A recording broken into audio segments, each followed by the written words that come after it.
Welcome back into the shop. We've got the Pelican 10E back in here for another fun project. What I want to do today, I have a previous video where I built this box, and I'm super happy with the box, tons of storage. What I started thinking about is back to some of my other videos. I have a video that I made that discusses boat safety, and one of the items that is necessary on a boat, especially a boat that has a motor on it, electric motors, a motor on it, you need an audible device, aka a horn, a whistle, or something of that effect. I did get stopped by once from the DNR, and that's where this said whistle came from. He actually said, you do need to have that audible device. I have a whistle, here you go. Make sure it's accessible for you if they ever ask you. If you ever get boarded, or I guess not boarded on this, if you ever get inspected by the DNR, they're going to ask you for your audible device, your whistle. So what I started thinking about is, how can I make a permanent one on here? Because, you know, most boats just have a horn. Then I got thinking, I got wire, I got electrical back here, I got a nice little box. Let's go ahead and install a horn. So what I'm going to do today is I'm going to get rid of my whistle, and I'm going to put a horn back on this box, so I'm legal on the water without having to worry about searching for my whistle when I get boarded. Along with that, I'm also going to go ahead and throw a USB device on, so I have somewhere to charge my phone, run my GoPro back here when I'm fishing. I can actually have the GoPro mounted back here while I'm fishing, recording. We're going to go ahead and get that. Stay tuned, and I'll show you how to do it. Okay, so let's quick go over the device list of what you're going to need to go out and purchase and acquire before you start this project up. So what I do have here is I bought a heavy-duty connector for the trolling motor. Make sure you actually have a big enough plug that can handle the wattage, especially the current, especially for a 55-pound thrust trolling motor. This is 8-gauge wire and a connector that is capable of handling that amperage from you. You're going to be getting about 55 amps coming out of this at max. So I know previously I actually had some connectors that came off of that I bought online, and they did not meet the requirements. They had the thickness of the gauge wire, but that connection was not capable of handling that current, and they did start to melt. Luckily I saw it before I had any issues. So just make sure you get a reputable connector. I did buy this at Bass Pro Shops. It's the Track by Camco, and it does have 8-gauge wire and a suitable connector. You can see that's a beefy connector. Make sure you do that. The horn, not a lot of current going through that. I think this is 1.5 amps. So you will need a horn. You'll need some sort of a switch to provide. And then I'm going to have a couple of pieces of wire to make any of the extra splices I need to be able to get to wire up my accessories. You may also need a couple of butt connectors, a couple of extra connections for the end of the wiring. You can buy that on one of the simple kits. With that said, let's go ahead. I'm going to get this emptied and prepared, and we'll be back and I'll show you how to do it. So the first thing you're going to need to do is decide where you want your accessories. For instance, where do I want my... I think that's kind of good. I was going to put it on the side here, but I don't want it subject where I can actually get some water splashes and everything in it. So I'm going to put it right here on my boat. And so I need to get some of this carpet cut away so I can get my drill bit in there and drill my hole. Okay, I got my hole. I do have the other hole already drilled. I decided to put this one on the side just so I don't bump it. So USB will be on the front, this will be on the back side. Let me go ahead and get the shavings cleaned up. So the next thing I want to do is let's decide on where the horn's going to be. I'll probably end up putting the horn right here so I have the connections right there that I can plug into. So I got two screws. Let's go ahead and just get that mounted right away.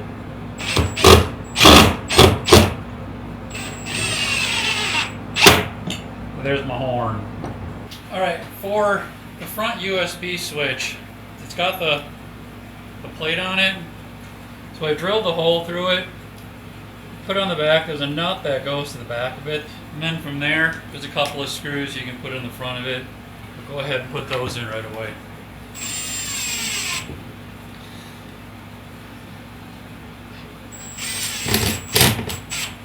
I'm going to go ahead, before I mount everything, I'm going to dry fit it. So here are my connectors for my trolling motor. And like I said, you can see that is a 8-gauge wire and a heavy-duty terminal in order to make sure that I'm not building up too much heat and this connector is going to melt.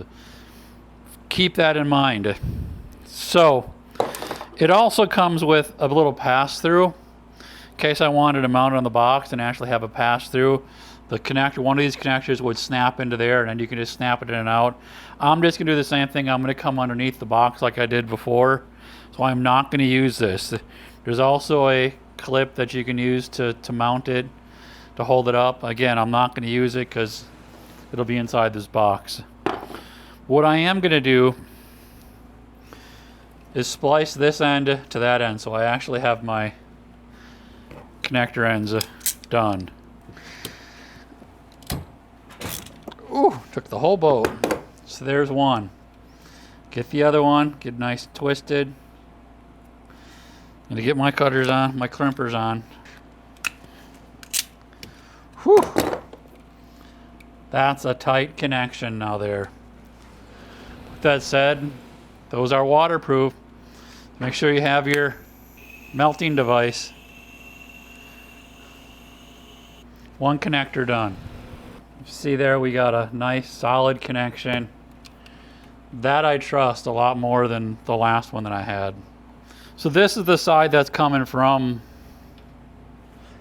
the battery box up here, so there'll be power here.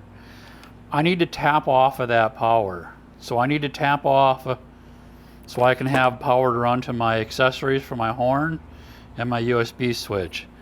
Go ahead and crimp them. This is going to be a tight crimp again. One shot at glory here.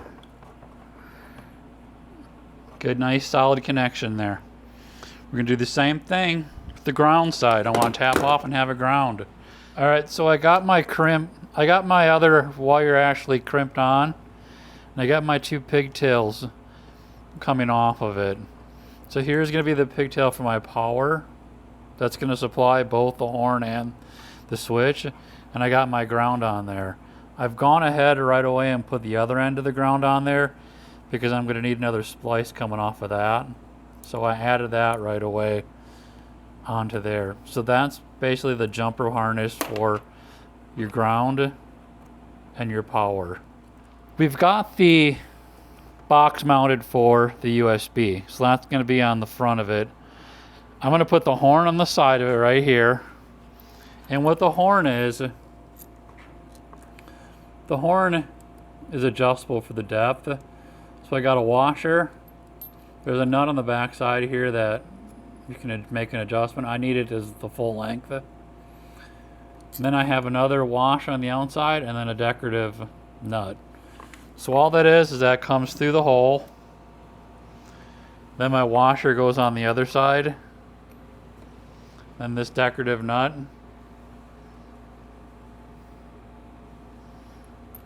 Secures it. You'll be able to adjust it afterwards. All you need then is a pair of pliers on the outside just to tighten this nut down. The power is turned off on the front of the boat. So we're going to go ahead and hook up all our electrical now. So this is the easy one. You know, when I get into the boat, I'm connected there. But what we're going to be concentrating on right now is how is my power and my ground going to be hooking up. The ground here, I'm going to start off, this is going to be the ground for my horn. I put my ground there. And the other end,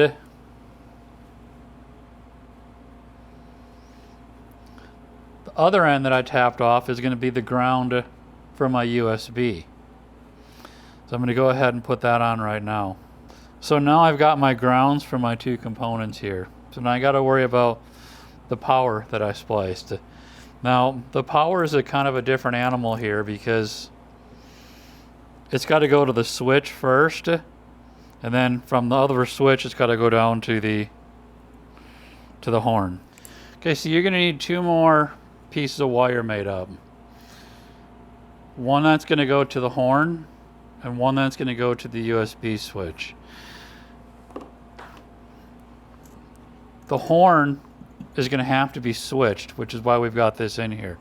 So remember, this is going to have constant power. So that's going to come down here, and that's going to have constant power here. Your other one, which is this one for the horn, is going to go to your top one. And that's going to come down to the horn. That way, the only time the horn gets power is when you hit the switch. The switch is normally open. As soon as you hit the switch, it's going to connect power and send it down here, and that's going to sound the horn. Again, we're going to have power here. Now the USB switch, we're going to want that to have power all the time. Since this one's got power all the time, we're going to also piggyback this one onto this switch here, and it's going to come down to the USB. The USB will always have power as long as the battery pack is on. So let's go ahead and I'm going to hook the switch up first. I'm using shrink tubing so I can protect any wire that's hot from getting grounded out on something if I throw something in here. I've already measured these wires up and made sure they are the right length.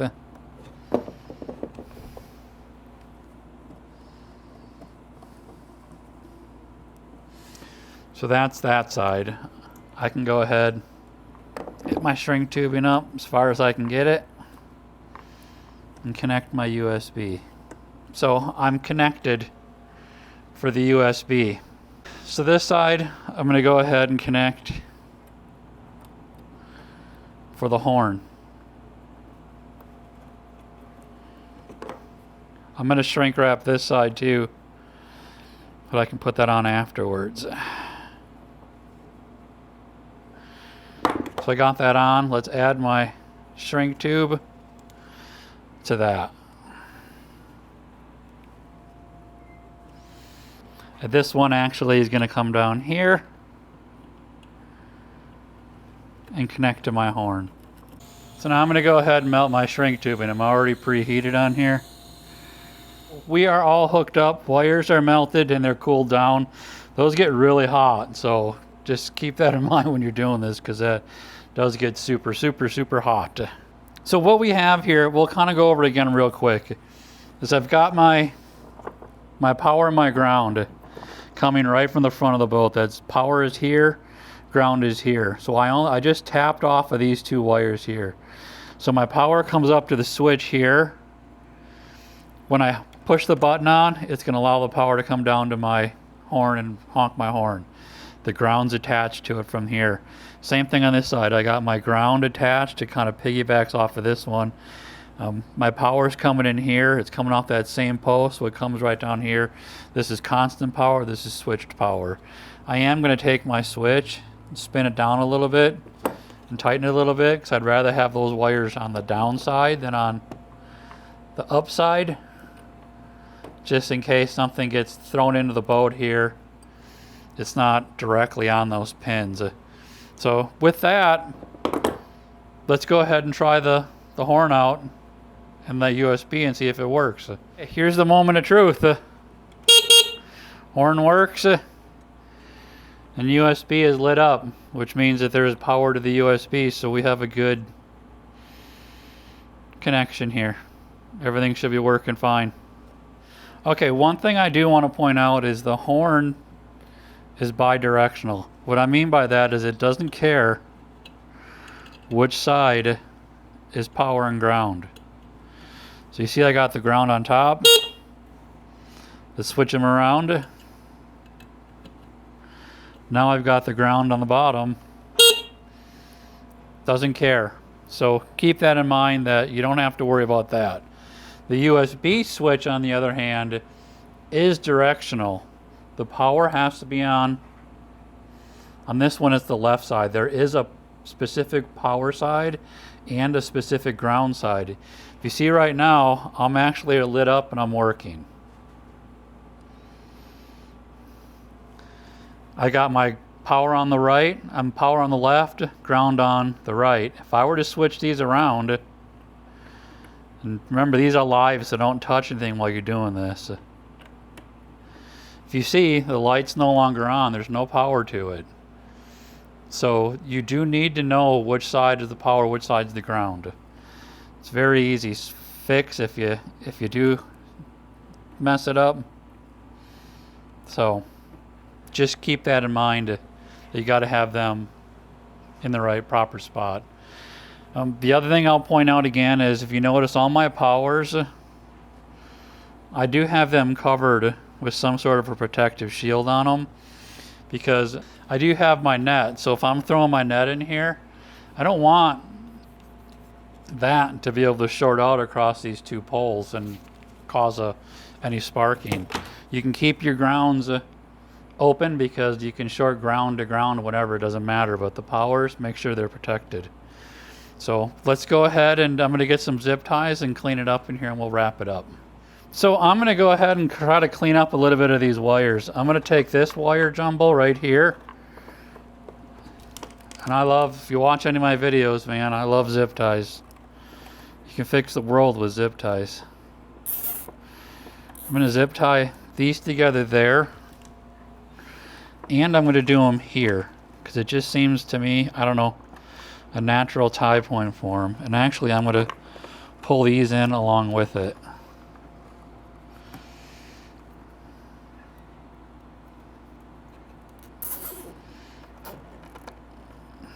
Good, nice little tight fit.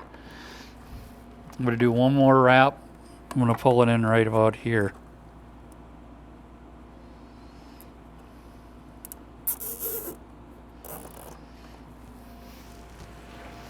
Like always, I don't like pigtails. Cut your pigtails off. Make sure you cut them on an angle so you make them real nice and sharp. Nice and tidy. Now, one thing I'll show you on this, what's really cool about this connector is, if you do take your trolling motor off, it's got really cool covers on it that are tied to it to protect it if it's sitting outside, especially for your boat end. It's got it on both ends for protection when it's sitting outside. I love that. Mine stays on the boat, so I really kind of want this tied up right here, just to kind of keep it from flopping around in here. Just kind of got that laying outside. Cut my tail off. Everything's still working. All right, so I have everything back in the compartment now. Everything looks pretty good on here. I'm super excited. Like I said, I got the horn. I got two USBs. I got a USB-C and then a regular USB, in case I ever want to charge my phone, throw my GoPro on it, do whatever I need to do on it. Pretty cool. I'm happy with it. I won't have to search for my whistle. I'll still keep the whistle in here, just in case something happens to the power or anything. The lid closes really well. Still sounds pretty good even when the door is closed on it. We're gonna wrap this one up. I hope you enjoyed this one. Thanks for watching. Remember, like and subscribe. It really helps the channel out. And until then, happy fishing. We'll talk to you later.